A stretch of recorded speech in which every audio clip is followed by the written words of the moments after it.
A grown man was said to be on the verge of tears this week. Not over a diagnosis, not over a death in the family, but over a letter. A letter from a committee. And here is the twist that lifts this from merely sad into something almost unbelievable. That letter arrived only after his father, the King of England himself, had already offered him and his family a fully secured wing of rooms inside Buckingham Palace, watched over 24 hours a day by the very same protection machinery that has shielded King Charles across London for decades. He was handed the keys, in effect, to the most heavily defended address in Britain, and according to the reporting, it still was not good enough. Because what Prince Harry wanted was not a safe bed for the night. He wanted a motorcade. Stay with me because this story hides two trapdoors underneath it, and I intend to open both of them before we finish. The first is a document filed inside Harry's own lawsuit by Harry's own legal team that quietly dismantles the single most disturbing accusation his side made all week. And the person who noticed it is no critic of his. He is one of the most consistently sympathetic royal reporters working the beat. The second trapdoor is a date, a coincidence on the calendar so peculiar that even neutral observers are pausing on it, and it lands squarely on the moment Harry is scheduled to stand up and speak on British soil. Hold on to both of those. We will pay them off at the end, in that order. Now, if you caught my previous video, you already know how this week opened. Only days before Harry was due to board a plane back to the United Kingdom, a confidential security dossier, one prepared and paid for by his own private protection company, the firm reportedly on a $3 million a year retainer, somehow found its way into the hands of ITV News and was pushed out across the world within hours. 6 serious organized threats, 5 of them supposedly rooted in Britain, a blend of religious and political extremist concerns, and the file's inevitable conclusion. Only the British state could properly protect him. I walked through that report line by line last time. The problem of where it came from, the numbers that dissolved into online superfans the moment you pressed them, the fact that the most alarming incident inside it had actually happened in California, not Britain. So I am not going to relitigate it here. If you missed it, it is sitting on the channel and it really is the necessary first half of what you are about to watch, because everything in this video takes place after the leak. And what unfolded after that leak is honestly one of the fastest, most complete implosions of a public relations campaign I have ever had to cover. Start with the move nearly everyone missed, because it happened quietly, off camera, while the leaked dossier was swallowing all the oxygen in the room. The palace acted. King Charles offered the Sussex family accommodation at a royal residence widely reported to be Buckingham Palace itself, rooms wrapped inside one of the most heavily guarded perimeters in the entire Western world. Think for a moment about what that offer actually meant. Armed officers on the gates, protection layered into the very stonework, drivers on hand, secure grounds where Archie and Lilibet could run without a single stranger inside half a mile. By any reasonable measurement, it is a complete answer to the question, can my family sleep safely in Britain? And it was, just as unmistakably, a father's gesture. A man who has not laid eyes on those grandchildren since June 2022, opening the largest door available to him, the only door that is actually his to open. Because here is the constitutional reality this entire saga keeps colliding with, and I need you to have it locked in place before anything else in this story makes sense. The king does not control police protection. He never has. That authority sits with a government committee known as RAVEC, working alongside the Home Office. Members of the royal household may sit around that table, but they neither chair it nor command it. The king can offer what is his to offer: a residence, a welcome, a protected roof. What he cannot do is order the state to assign armed officers to a private citizen. And make no mistake, by his own announcement to the world in 2020, a private citizen is exactly what Harry has become. So the palace offer was not a half measure, and it was not a snub. It was, quite literally, the maximum a father operating inside a constitutional monarchy has the power to give. Run that offer through the scale of your own life for a second, because ordinary scale is the sharpest test for nonsense there is. Picture yourself worried for your family's safety on an upcoming trip, and a relative responds by handing you the keys to the single most guarded compound in the country. Walls, gates, trained armed professionals, secure cars, all of it free of charge for as long as you need. Would you tell reporters you had been abandoned? Would the people you briefed describe you as devastated? Or would you simply say thank you, move your children inside those walls, and sleep more soundly than you had in years? There is only one scenario in which that offer reads as a defeat, and that is if the trip was never really about where anyone was going to sleep in the first place. Harry's camp treated the offer as an insult, because what he wanted, what this entire 6-year campaign has always been aimed at, was the tier above. Full-time police protection, armed officers assigned to his person, a motorcade sweeping him around the country wherever he decided to go. And you have to understand just how rarefied that tier really is, because this is the piece the sympathetic coverage always leaves in soft focus. That level of protection is essentially reserved for the sovereign and the direct line of succession. Princess Anne does not get a standing motorcade for private travel. The Edinburghs do not. The Gloucesters do not. Working members of the royal family, out there carrying out engagements for the crown week after week, operate with proportionate arrangements, and for large stretches of their lives, with the same thing everyone else has, which is a liaison number and a system watching quietly from a distance. Harry, a non-working royal, a resident of Montecito, California, was demanding a package that would outrank the protection given to the anointed Princess Royal of the United Kingdom. When you frame the ask that honestly, the committee's answer stops looking cold and starts looking inevitable. But the answer still had to be delivered, and the reporting on what happened when it arrived is where this week tipped from dispute into full-blown drama. According to sources quoted across the coverage, when Ravek confirmed the family would not be receiving full police protection, no motorcade, no assigned armed detail, Harry was devastated and close to tears. He had assumed, the source said, that because he was bringing the children, and because the king had made a royal residence available, the committee would finally cave and hand him what he has been chasing all along. It did not. The same reporting says the king made his own position gently clear. He longs to see his son and his grandchildren, but he will not intervene in security matters, because he cannot. Sit with that source quote for a moment, because it accidentally reveals everything. He assumed that because he was bringing the kids and because the king had opened the palace, he would get the protection. Read it again. The children and the accommodation are described by his own camp's briefing as inputs, items laid on the table in order to unlock an output. That is not the language of a family visit. That is the language of a negotiation. And I want to be careful and fair here, as I always try to be. Wanting your children safe is the most human instinct there is, and I do not doubt for a second that somewhere beneath the strategy, that instinct is real. But the structure of the thing, as briefed by his own side, is unmistakable. The visit was framed as a package deal, and when the committee declined the package, the disappointment on show was not that the trip had suddenly become dangerous. The palace rooms were still standing there, as safe gets. The disappointment was that the pressure play had failed. And if you want to understand the demand itself, the motorcade, the tier above the Princess Royal, borrow a concept from negotiation psychology for a moment, because once you see it, the entire 6 years snaps into focus. Negotiators call it anchoring. You open with a demand so extreme, so far beyond reality, that it drags the whole conversation toward your end of the table, so that when you eventually settle for less, the less still lands miles above anything you would ever have been given cold. Ask for the king's own protection tier, and suddenly, a permanent armed detail sounds like a compromise. Ask for a permanent armed detail, and suddenly officers on every visit sounds like the sensible middle ground. The palace suite, the liaison officer, the genuinely proportionate offer, gets made to feel like an insult purely because of where the anchor was thrown. It is a genuinely effective technique in business, but it has one famous, fatal weakness. It only works on a counterparty who is permitted to negotiate, and Ravek is not a counterparty. It is a rules body. It does not haggle, it assesses, and it has now assessed this file, this family, and this campaign more times than any comparable case in its history, and returned the same answer every single time. Throwing anchors at a body that cannot be dragged does not shift the table.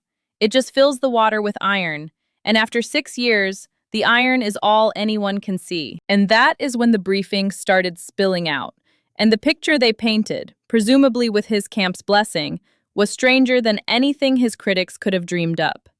because friends and insiders quoted across multiple outlets began describing how Harry now lives. Hotel rooms swept for listening devices before he will step inside. Phone numbers rotated constantly. His movements known only to a tiny circle of trusted aides. Decoy vehicles reportedly deployed on some trips to throw off anyone who might be tracking him.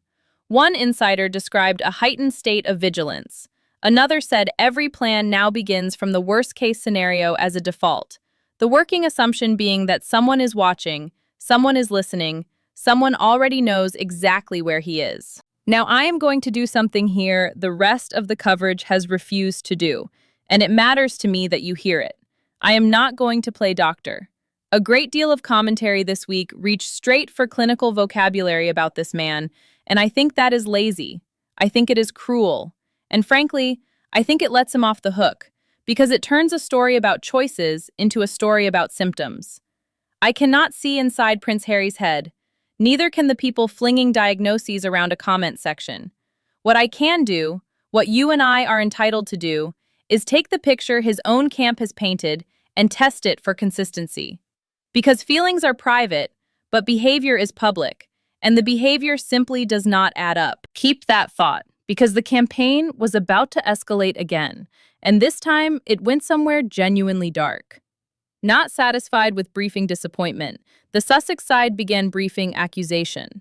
The complaint, relayed through Newsweek's royal correspondent, was that the palace itself had damaged them. That by allowing the Buckingham Palace offer to become public, courtiers employed by his own father had undermined the value of the arrangement, because now photographers would know where the family might be staying and could camp outside every entrance. Follow the logic of that grievance to its destination, because his camp certainly did. The insinuation, in its strongest briefed form, was that people inside the palace had knowingly exposed his family's location, which is only a short step from suggesting they had knowingly placed his wife and children in danger. His father's own staff, cast in a briefing to an American outlet, as a threat to his grandchildren. And then came the comparison that made even sympathetic jaws drop open. Harry, pressing his case for risk-based protection, has invoked the example of Salman Rushdie. Yes, that Salman Rushdie. The novelist who lived for decades under a formal death decree issued by a state, who was hunted across continents, and who eventually survived a frenzied physical attack that cost him one of his eyes. That is the category of endangered person Harry has argued he belongs beside. Now, in fairness, and I will always give you the fairness lode, there is a technical route to this. Within the British system, there exists a small category of individuals protected purely on the basis of risk, rather than role, and Rushdie is the textbook public example of it. So when Harry's lawyers argued he should be assessed on risk, Rushdie's name was always likely to surface as the reference case. But there is a canyon of difference between a lawyer citing a category and a prince inviting the world to view his own life. Brunch in Montecito, polo in California, stadium appearances coast to coast, as parallel to a man who very nearly lost his life in a frenzied attack on a public stage for the crime of writing a novel. The comparison did not make Harry look more endangered. It made the genuinely endangered look cheapened, and you could feel the coverage turn the instant it landed. Which brings us to the first trapdoor. Because the correspondent who relayed the courtier accusation, a man who has covered this couple with more patience and more sympathy than almost anyone else in the business, did something this week that should have made front pages by itself. He pushed back, on air, and his weapon was not opinion. It was paperwork. He pointed out that in the court case Harry himself filed against the British government over his protection, the disclosed documents showed the opposite of a palace plot.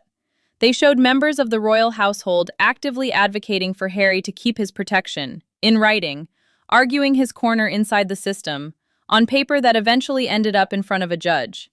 Let me repeat that slowly, because it is the single most important fact in this entire story, and it got buried under a week of noise. The written record, produced through Harry's own lawsuit, shows his family's household arguing for his protection, not against it. The conspiracy his camp has spent years quietly implying, the whisper that courtiers around his father and brother secretly engineered his downgrade, is contradicted by the very evidence his own legal action dragged into the light. He sued to prove a plot, and the discovery process turned up advocacy instead. There are own goals, and then there is scoring against yourself using a document your own lawyers were paid to obtain. That is trapdoor number one, and notice who fell through it. Not Harry's enemies. His story did. When the friendliest reporter on the beat is the one holding up your own court papers against you, the campaign is no longer being attacked. It is being fact-checked. And an operation that cannot survive fact-checking from its friends is an operation in its final act. But before we reach how that act ends, there are two more players we have to deal with honestly, because the strangest reporting of the week was not about Harry at all. It was about the woman who was not on the passenger manifest and a gift she had sent to Los Angeles. Because while Harry's week was consumed by committees and briefings, Meghan Markle's week, according to the reporting, was pointed in an entirely different direction. Word emerged of a warm public reconnection with Kris Jenner, a visible gift acknowledged online almost immediately, the kind of gesture that in Hollywood functions less like friendship and more like a press release. And whatever you may think of Kris Jenner, she understands fame better than almost any living person. When you send her a public token and she publicly receives it, you are not exchanging pleasantries. You are exchanging positioning, a signal, legible to everyone in that industry that says, I still belong in this room. Now hold the two halves of this marriage's week side by side, because the geometry is startling. Harry, by every account, wants reconciliation with his family. He wants Britain. He wants his father. He wants, in the deepest sense of the word, to go home.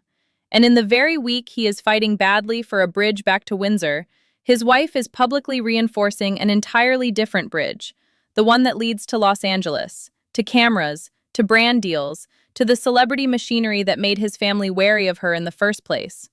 One bridge points east, the other points west, and a couple cannot walk both directions forever. Some commentators went further, and I pass this along strictly as their speculation, clearly labeled, because it cannot be verified from the outside. They floated the idea that the fear itself serves a purpose inside that household, that a husband who believes the outside world is dangerous is a husband who stays close, and that calming his fears has never visibly been part of the program. I do not know that. You do not know that. But I will observe the single related fact that is on the record from years of coverage. In all the documentaries, all the interviews, all the briefed articles, you can find abundant examples of this couple describing threats, and you will search a very long time for a single example of her telling the world, or apparently telling him, that a threat was overblown and everything would be fine. The reassurance deficit is real, whatever its cause. And there were fresh, conflicting reports by the end of the week that Meghan may not be coming at all, and may not be bringing the children, which, if it holds, converts the entire family homecoming into something much smaller and much lonelier. And the children are where this stops being chess and starts being sad. So let us handle it plainly. If the threat picture painted inside that leaked file were literally true, 6 live plots, 5 of them in Britain, hostile actors unaccounted for, then no loving parent would fly Archie and Lilibet into it for a promotional tour. Full stop. And no number of officers would change that calculus because no protection on Earth deletes risk. It only manages it. So the announced plan to bring them permits, as I said in the last video, only 2 honest readings, and this week's events sharpened both. Either the plan to bring them was never quite real, a card placed face up on the table to raise the emotional stakes for a grandfather who has not held those children in 4 years, or the plan was real precisely because, in his heart of hearts, he knows the file overstates the danger. His own briefed reaction pushes in the same direction. When the protection was refused, the reported response was devastation at the decision, not a swift, relieved cancellation to hurry the children out of harm's way. You grieve a lost bargaining position. You do not grieve escaping a danger zone. And there was one more plan in the reporting that made observers wince. The suggestion that Harry hopes to visit Althorpe, the Spencer family estate where Princess Diana rests, to show the children their grandmother's grave, and that cameras might come too. I will let you sit with the idea of that place, of all places, appearing in the same sentence as the word cameras. And I will simply note that some doors, once you bring a crew through them, never quite close again. Follow the money one more time as well, because the money has been the quiet narrator of this entire series, and it did not go silent this week. The private protection bill remains that reported $3 million a year, every year, in perpetuity. The prize remains what it has always been, the permanent, worldwide, state-funded protection that attaches to protected status, and that in practice is almost never revoked. The same arrangement former prime ministers enjoy for the rest of their lives. And into that picture dropped one more briefing, this time to the New York Post, that was so strange I had to read it twice. The source described how, if the family travels, they will not fly private, but will bring their own bodyguards, and then added, and this is the part that stopped me cold, that they know it will make the biggest spectacle, that they want photos of them being royal. Their own briefing, the biggest spectacle, photos of them being royal. For 6 years, the public story has been that this family wants privacy and safety. And here is a friendly source explaining, in print, that the security operation itself is being staged for maximum visibility. Protection as production design. A threat narrative with a costume department. I have covered this family for a long time, and I have never seen the quiet part said quite that loudly. Do the arithmetic on that prize once more, because numbers spelled out in words land differently when you slow them down. $3 million a year, carried across a decade, is $30 million spent on protection alone. Carried across the 30-year horizon that protected status effectively runs for former prime ministers, it is $90 million. That figure is not a security budget. It is a second fortune leaking silently out the back door of the first one, and no jam brand, no polo documentary, no podcast season refills it. Transferring that cost to the British taxpayer is not simply one prize among several in this campaign. Financially speaking, it is the entire board. So how did the public actually receive all of this? Because that is the part of the week I think historians of this family will return to. Not the file, not the committee letter, but the reaction. And I want to describe it carefully, because the easy version of this section, the version half the channels covering this story have already recorded, is to read out the cruelest comments and laugh. I am not going to do that, and I want to tell you why. Because the truth underneath the cruelty is actually far more devastating than the cruelty itself. Here is what happened, plainly. The comment sections turned. Not divided, turned. Across video after video, outlet after outlet, thousands of separate viewers who have never spoken to each other converged independently on open mockery and on blunt, unsolicited verdicts about Harry's state of mind. And those comments were not fringe replies with 3 likes. They were routinely the most approved comments on the entire page, hundreds upon hundreds of approvals apiece. Commentators paid to remain measured on camera stopped remaining measured. Even voices who have defended him for years reached for language you could never have imagined attaching to this man a decade ago. I am not going to repeat the specific words, because I do not diagnose people from a desk, and neither should a comment section, and because a pylon tells you far more about the crowd than about the man. But I am going to tell you what the pylon means strategically, because that is where the real story sits. Sympathy is the entire currency of Harry's public position. Think about it. He has no constitutional role anymore. No duties, no institutional platform. Every deal, every documentary, every memoir, every security campaign has ultimately been financed by one asset: the public's willingness to see him as the wounded prince, the boy who walked behind the coffin, the man more sinned against than sinning. That asset is what made Netflix pay. It is what made the memoir a phenomenon. And it is the only conceivable force that could ever have pressured a government committee into bending its own rules for him. This week, at the precise moment he needed that asset most, with the visit only days away and the protection question at its climax, he discovered the account was empty. The leaked file was meant to summon protectiveness, and it summoned ridicule. The reported tears were meant to summon compassion, and they summoned punchlines. When a man says, "I am in danger," and a nation, in effect, replies with a raised eyebrow, the campaign is not simply losing. It is over. And it ended not because his critics beat him, but because the audience stopped buying. And no committee on earth is moved by a performance the public has already walked out on. And there is one more layer here, the gentlest one, and I want to give it its full weight, because it is the closest thing this grim week produced to actual humanity. Buried inside all those briefings from friends and insiders, beneath the decoy cars and the swept rooms, the quotes kept ending the same way. Those close to him, the article said, simply want Harry to find peace. They hope he can lower his guard before the fear consumes him completely. Read those lines again and notice what they are not. They are not defenses of the campaign. They are not endorsements of the threat file. They are the words of people watching someone they love live inside a state of siege, much of it, by every visible measure, self-built, and wishing he could put it down. His fiercest critics and his closest friends, without meaning to, arrived this week at almost the same place. The critics say the fear does not add up.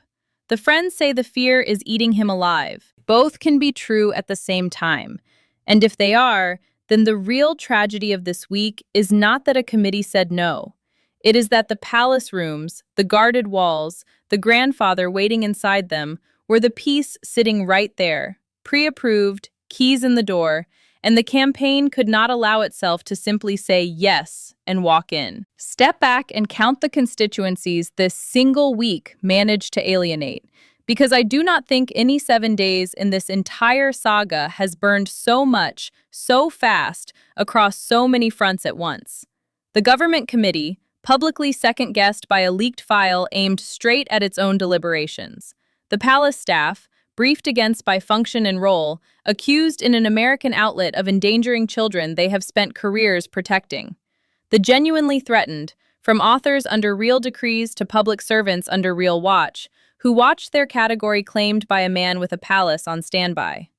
The press, handed a confidential document by a camp that habitually sues the press. The charities attached to the visit, left planning around a family that may or may not actually appear. And the public, asked one more time for sympathy. One more time. Always one more time. In the very same month, they watched a recovering princess climb 3 mountains for other cancer patients without issuing so much as a single press release. Each of those constituencies, on its own, can be won back with time. All of them at once, in a single week, days before you land asking the country for the most expensive favor in its gift, is not a rough news cycle. It is a bridge burning itself from both ends while the man in the middle briefs reporters about the smoke. Because remember, this is the same man who told the world in that extraordinary BBC interview after losing his court appeal that he wanted reconciliation with his father, and in the very same breath accused his father of standing in the way, of needing to step aside, of bearing responsibility for the blocked assessment. An interview so one-sided in its handling that the broadcaster itself later had to apologize for the absence of pushback. That is the pattern, repeated now for years, and this week was its purest expression yet. Reconciliation is requested through a megaphone with an accusation stapled to it. A hand is extended holding an invoice, and a family that has been burned by 2 documentaries, a memoir, an interview empire, and 1,000 briefings, reads every new overture the way you would, with one hand on the door and the other on its wallet. Now split the screen one final time, because this series keeps returning to the split screen, and this week produced the starkest one yet. While all of the above was detonating across the front pages, Catherine, the Princess of Wales, was quietly finishing the story we told at the start of this series, the National 3 Peaks Challenge. Britain's 3 highest mountains compressed by her team into a single 24-hour push for charity. No leaked itinerary, no advance press, and along the way, reported by those who were there, an unscripted encounter with a young boy named Ted, himself fighting cancer, who met the princess on a mountainside and called it one of the best moments of his life. 1 child, 1 hillside, 0 briefings, and it moved the country to tears of an entirely different kind. That same week, Prince William spent a day packing supply kits for a homelessness charity, cameras catching him laughing at his own clumsiness, doing the unglamorous, repetitive, entirely unbriefed work that royalty actually consists of. And on the 1st of July, the family marked something heavier still, a private dinner in Scotland on what would have been Princess Diana's 65th birthday. Her elder son spent that day inside the institution she gave everything to, doing its work, honoring her quietly among family. Her younger son spent it an ocean away in Montecito, at the center of a story about leaked files, refused motorcades, and reported tears. I do not say that with any relish. I say it because the contrast is the story, and has been for 6 years. 2 boys walked behind that coffin. Only one of them ever found his way home, which leaves the second trapdoor, the one on the calendar, and I have saved it for last because it reframes the entire week. Harry's long-running legal war with a major British newspaper group, one of the marathon cases that has ground through the courts for years, is reaching its verdict. And the timing of that verdict's public release has landed, according to those tracking the schedule, at the exact moment Harry is due to deliver his first public speech back on British soil. The exact moment. Now, court schedules are set by courts, and I am not going to sell you a conspiracy where the machinery of British justice arranges itself around one man's itinerary, because that is not how any of this works. But observe what the collision does, regardless of who intended what. Whatever that verdict says, triumph, humiliation, or the muddy middle, it will detonate across the news cycle at the precise hour his homecoming was supposed to own the cameras. If he wins, the newspapers become the story and the speech becomes a footnote. If he loses, he will be standing at a podium in Britain, live, as the country learns he has lost again.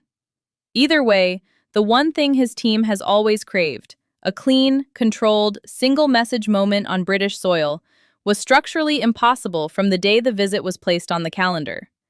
Even his best-case scenario now has an asterisk built into it. A lot of people watching closely are refusing to accept the word coincidence, and while I will not go all the way with them, I will say this.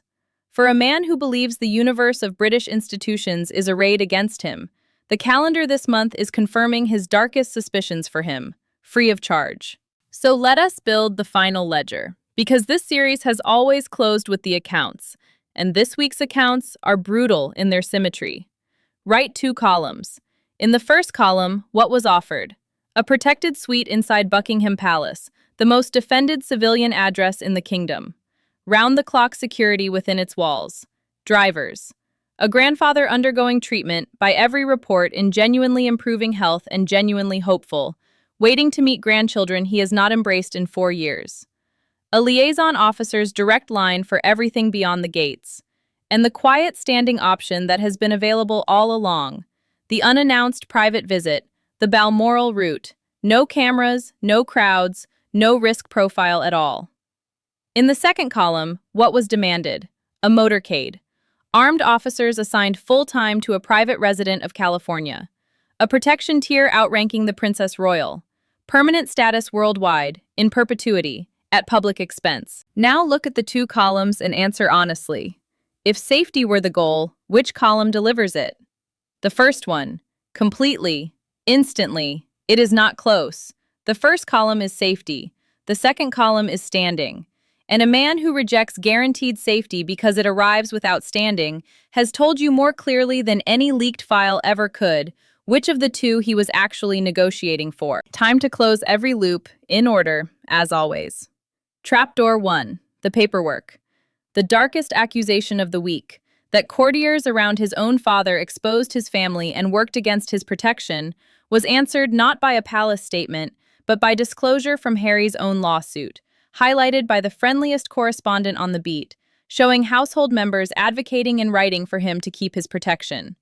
The plot his campaign needs you to believe in is contradicted by evidence his own lawyers surfaced. When your conspiracy is debunked by your own discovery bundle, there is nowhere left for the story to go. Trapdoor 2. The calendar. His first speech back in Britain collides, to the hour, with the public release of his newspaper verdict, which means the homecoming was never going to be the controlled triumph it was designed as. The week that was supposed to force Britain to finally take his danger seriously ends with Britain unable to take him seriously. And that sentence, I suspect, will follow this visit whatever happens at the arrival's gate. And the deeper resolution, the one this whole video has been walking toward. This was the week the sympathy ran out, and sympathy was the last asset on the balance sheet. The file was discounted by its provenance.